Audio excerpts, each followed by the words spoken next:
Tonight, NBC Montana team fire coverage. Montana McLaughlin is live east of Missoula as fire teams brace for changing winds there. Karen Faringer is tracking devastating fires in eastern Montana, and Taylor Graham is in Bozeman, where officials unveiled new evacuation plans. First, we take a look at how one of the state's highest priority wildfires has grown. This is the Goat Creek fire east of Missoula. Here's the fire's perimeter last week. Now it's grown to over 1,800 acres. Montana McLaughlin is live at the fire camp where crews are based to fight that fire, and two others expected to all merge today. Montana.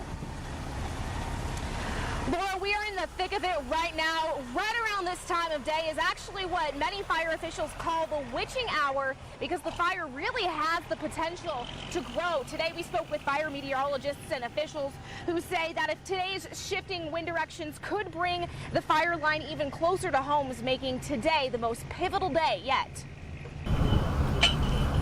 It's what many fire officials are calling the windiest day yet. Sometimes winds can shift pretty quick. Fire officials say crews continued to airdrop water on hot spots inching towards homes as today's red flag warning went into effect. A red flag warning means that weather and moisture conditions are aligning just about perfectly for potentially a big blowup. Missoula's only had 1/1700ths of an inch of precipitation, which is one of the lowest on record. Through yesterday, we've been in the top 5 for our hottest Julys on record. Gusts up to 35 miles an hour beat base camp all day. But up high, sudden wind shifts could mean potential danger for firefighters.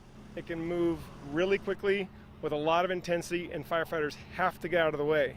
So you fall back to a defensive position instead of being on the offensive. But that's not all that has crews on heightened alert. The Goat Creek, Slide Rock, and Little Hogback fires seemingly joining forces to become one large Sapphire Complex. Public Information Officer Cale Casey says a complex doesn't always mean the fires are merging as one, but defining multiple fires as a complex helps resources get the job done more efficiently. Right now we make 3 maps, one for each fire. We have 3 sets of financial paperwork, one for each fire. We have 3 different updates. So when we combine it, we can all focus on doing all of our jobs better, and it actually gets us more focused on the job at hand, because this is a really big job. Because crews know they need all the help they can get, with no ends to the heat in sight. And if a civilian or a person around the area makes the simplest mistake, dragging chains behind their car, that could set off a fire of epic proportions right away. And the atmosphere is encouraging fast growth. And you just saw it a moment ago. That was the water tanker that just drove by that's been spraying water here at base camp, trying to subdue some of that dust from these winds that are picking up.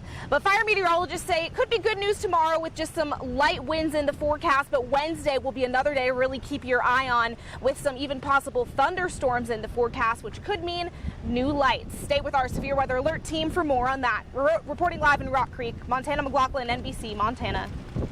We spoke with the Granite County Sheriff today. He said at first only a handful of residents on Brewster Creek Road left when they were under evacuation. Likewise, about another handful, he says, signed waivers opting to stay.